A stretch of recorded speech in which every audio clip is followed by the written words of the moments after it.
हमें अंदर की बात कह रहे हैं, बहुत अंदर की पढ़ी हुई बात कर रहे हैं, यहाँ के रजिस्टर की पढ़ी हुई बात कर रहे हैं। ये बहुत दुष्ट मन है, बहुत दुष्ट। पूरे जीवन इस पर विश्वास न करें। बस चतुर सावधान वही जो हर श्वास नाम जप करके इसके खिलाफ रहता है। इतनी सामर्थ्य आपको कहां से मिलेगी? बोले श्वास श्वास नाम जप करना होगा।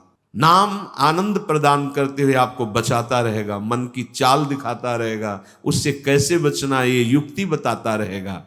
हिमालय को उठा लेना सहज है, लेकिन मन को अधीन करना सहज नहीं है। इस मन की ऐसी चाल है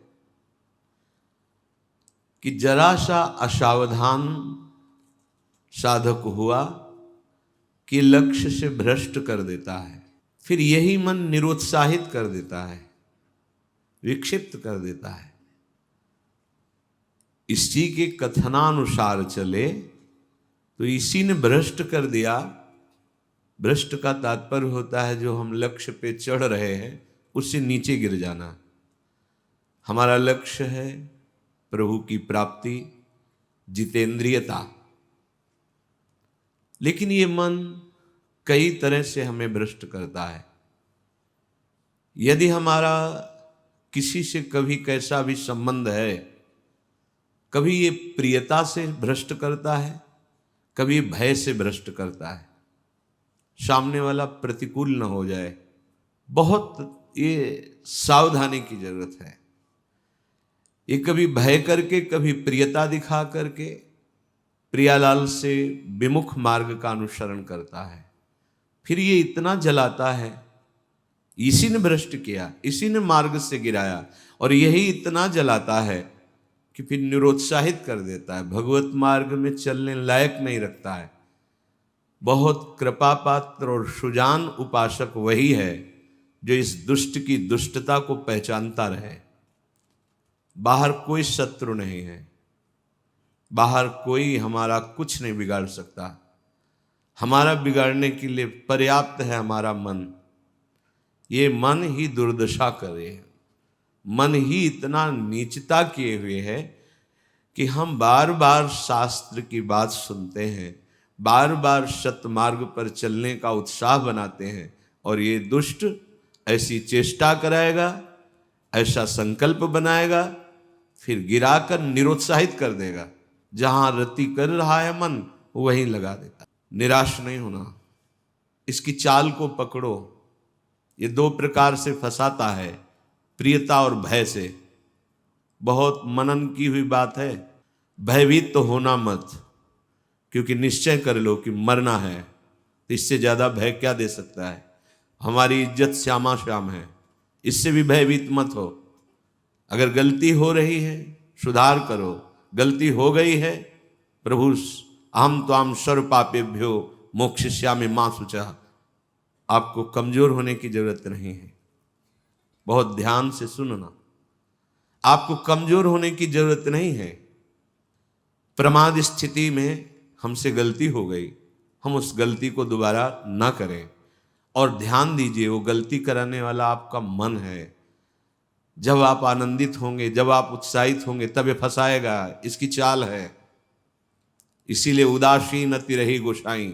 जो उदासीन रहता है उसकी नजर अपने मन पे रहती है, और जरा सी भी उन्मत्तता आई कि फिर मन जो है वो ऐसी जगह फंसाता है। इसलिए बचो। इस दुष्ट की चाल बहुत विचित्र है, और जहां ये पवित्र हो जाता है तो यही भगवत स्वरूप हो जाता है। इसके लिए निश्चय करना पड़ेगा। प्राण चाहे चले जाएं, अब हम न प्रियतावश न भयवश गलत नहीं करेंगे।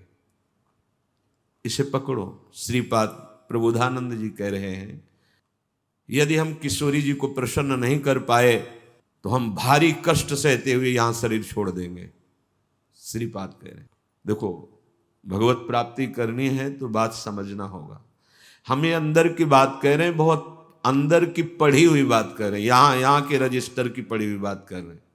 ये बहुत दुष्ट मन है, बहुत दुष्ट। पूरे जीवन इस पर विश्वास न करें।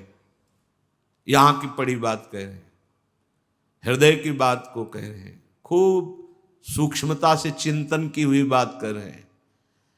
भक्ति के आनंद का जहां उल्लास प्रकट होता है वहीं खसक जाता है, बचा के निकलता है और प्रियता या भय दिखा करके फंसा देता है। मत भयभीत होना, इससे बिगाड़ तुझे जो कुछ बिगाड़ना है। जो कुछ अब हो, अब गलत नहीं करेंगे, भयभीत मत होना। और प्रियता तो है ही नहीं, कौन प्यार करता है? प्रियता तो है ही नहीं। ये केवल प्रियता का भाव दिखाकर हमें परम प्रिय प्रियाजू से बिलक करना चाहता है। इतने बड़े महापुरुष जो ब्रह्मबोध संपन्न है, बहुत बड़ी स्थिति होती है ब्रह्मबोध, कोई साधारण बात नहीं है। वो जब इस प्रेम रस मार्ग का रसास्वादन वृंदावन रस का हुआ तो वो उनको थोड़ी जरूरत रह गई अब प्रेम की। ये हमारे लिए श्लोक लिखा हुआ है। महापुरुष जन जो अपने अनुभव वर्णन करते हैं वो हमारे लिए वर्णन करते हैं। कह रहे श्री राधिके त्वम यदि न प्रसीदे, यदि मैं आपको प्रसन्न नहीं कर पाया इस जीवन में, तो कह रहे हैं आप बहुत कष्ट सहते हुए पीड़ित चित्त के द्वारा मैं अपना देहावसान कर दूंगा, देह छोड़ दूंगा, पर आपसे विपरीत आचरण नहीं करूंगा। बस यहां रुकना होगा, यहां पकड़ो, यहां बैठा लो हृदय में बात।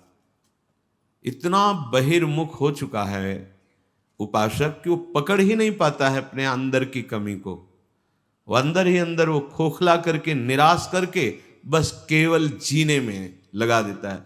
खाया पिया सोया खेला कूदा, समय कट रहा है, बढ़िया है।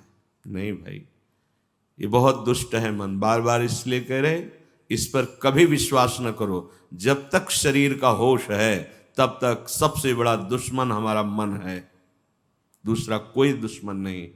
इस दुश्मन को देखते रहिए। ये 5 ज्ञानेंद्रियों को साथ लेकर हर समय हमारे पतन का प्लान करता रहता है, पतन का संकल्प बनाता रहता है। ये बहुत नीच उतर गया है। इसे उच्च चढ़ाने के लिए जो नाम, जो मंत्र, जो आश्रय है, उसको इस कोट से लेना होगा कि यदि आप प्रसन्न नहीं हुई लाडली जी, तो भयानक पीड़ा और कष्ट सहते हुए जानबूझकर हम अपना शरीर यहां छोड़ देंगे आपके धाम में, पर आपके विपरीत आचरण नहीं करेंगे। प्रतिकूलस्य वर्जनम। श्री वृंदावन में हमें आपका कृपा कटाक्ष चाहिए, आपका साक्षात्कार चाहिए, आपकी प्रसन्नता चाहिए। नहीं तो अपने जीवन को कष्टमय रखते हुए यहां प्राण त्याग देंगे।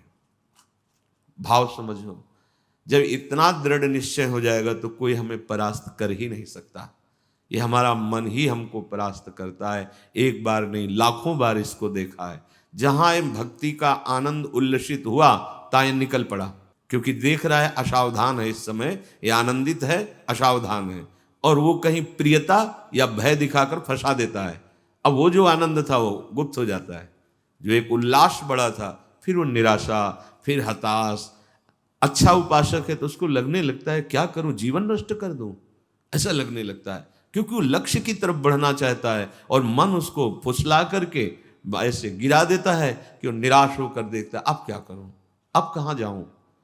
पहली बात, निराश नहीं होना है। जिस समय आपकी भक्ति का आनंद उल्लास से युक्त हो, उस समय आपको उदासीन होने की जरूरत है, प्रसन्न होने की नहीं जरूरत है। ये आंतरिक बात कह रहा हूं, सावधानी की। उस समय बिल्कुल निरीक्षण मन के ऊपर ही होनी चाहिए, पूरी दृष्टि, क्योंकि उसी आनंद उल्लास में भागेगा, निकलेगा विषय सेवन के लिए, क्योंकि आपको गिराना है, उसका काम है गिराना। बाहर कोई गिरा नहीं सकता, अंदर से अपना बड़ा भारी शत्रु मन है, यही गिरा रहा है। उदासीनता जिस साधक के जीवन में नहीं, वो आगे नहीं बढ़ पाता है। उल्लसित नहीं होना, अंदर उल्लास, तो पूरी की पूरी एकाग्र दृष्टि मन पर। कहीं हमारा मन उल्लास में के छिद्र से भागकर कहीं फंसाने तो नहीं जा रहा है। हमने देखा है इसको 2 तरह से फंसाता है, एक प्रियता और एक भय। भय मान सम्मान, यश कीर्ति, लोक लज्जा, इसका, और प्रियता कि हमें बहुत प्यार करता है। 2 स्थिति में मन भागता है और साधक को गिरा देता है। तो साधक का निश्चय होना चाहिए कि अब या तो प्रियाजू की मुस्कान, नहीं तो प्राणों का समर्पण। अब सौदेबाजी मन से नहीं होगी। अब हम जलने के लिए तैयार हैं। अब हम सौदेबाजी नहीं करेंगे कि मन प्रसन्न हो जाए तो भजन में सहयोग करेगा, ये नीच कभी नहीं करेगा सहयोग। इसको तो जलना ही होगा, बिना जलाए आगे नहीं बढ़ सकते। महापुरुषों ने कहा है कि यदि आप अपना जीवन प्रभु के चरणों में न्यौछावर करने के लिए तैयारी कर ली है, जैसा श्रीपाद कह रहे, ये न्यौछावर है, या तो प्राण समर्पित कष्टपूर्वक हम शरीर, या फिर आप मुस्कुराओ, बीच में हम स्वीकार नहीं करेंगे इस मन की मनमानी आचरण। बहुत निकृष्ट है, बहुत रुलाया है, बहुत परास्त करता है, पूरा जीवन हो गया है इसको लगाते ही लगाते, तो इसको पढ़ पाए हैं कि हाँ यह है क्या चीज।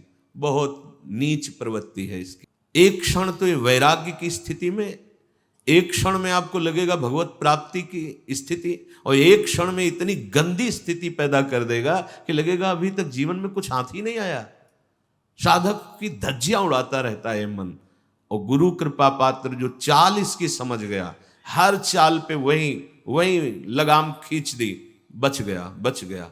नहीं, बहुत नीच प्रवृत्ति का है ये। अगर इसको समझ पाओगे तो आगे बढ़ पाओगे, नहीं तो निराशा पैदा करके भगवान से विमुख कर देता है। लाखों चलने वालों में कितनों को गिरा दिया, आगे बढ़ने लायक नहीं रखा। इसी मन का खेल है। तुम अपना जीवन प्रभु के चरणों में न्यौछावर कर दिए, अब उनकी कृपा की बाट जोहते हुए मस्त रहो। और ये मस्ती मन के निरीक्षण से युक्त बनी रहनी चाहिए। मन को ढील दिया ना जहां कि आज तो बहुत बढ़िया भजन हुआ, आज बहुत आनंद, वहीं निकल के फंसा देगा। यह अनुभव की बात है। आनंद की उमगन में इसके निकलने के चांस होते हैं। वो उसी, जब साधक आनंद उमगन में होता है तब वो निकल कर किसी विषय में उसे बांध देता और उस आनंद को खा गया। जो आनंद उल्लास था अब वो पश्चाताप की आग जल रही है। अब फिर उसको लगता है इतने दिन मेहनत करने के बाद तो इतना हम चढ़ पाए थे, फिर मुझे गिरा दिया। फिर वो निराश होने लगता है। शोक, विषाद, दुख, क्लेश, कष्ट, संताप, भय, उद्वेग ये प्रदान करता रहता है।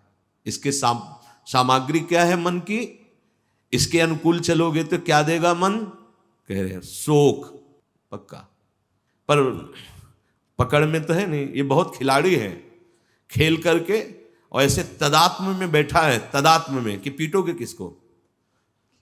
तदात्म, तुम्हें तदात्म कर लिया है, अब उसको दंड कहां से दोगे? दंड तो तब दे जब दृष्टा बने ना। वो तो तदात्म कर लिया है। अब जब कुछ नहीं समझ तो आज से भोजन नहीं करेंगे, उसमें कुछ फर्क नहीं पड़ना। वो इतना बलवान, उसको कोई फर्क नहीं पड़ना। तुम 10 दिन के बाद जब भोजन पाओगे तब तुम्हें वहां फिर खड़ा कर देगा जाके, जहां नहीं खड़ा होना चाहिए। ये सबसे बड़ा बंधन मन है। मन ही मोक्ष का कारण है, मन ही बंधन का कारण है।